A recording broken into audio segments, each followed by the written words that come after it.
Hello everyone, in this video, I will show you how to copy futures trades on Bitget. First, navigate to the Bitget website in your browser. Make sure to log into your account. Next, go to the Copy tab in the top navigation bar.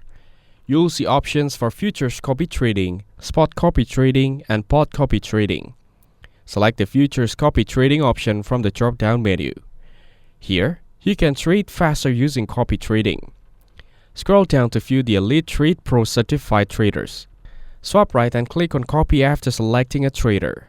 It'll show you the leader box and you can swipe down to see more traders. To access all Bitget services, make sure to complete KYC verification first. After that, agree to the terms and conditions. Slide the circle to set your trading limit.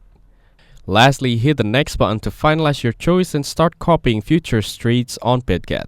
If this video was helpful, please consider leaving a like and subscribe to the channel. With that being said, I'll see you in the next video.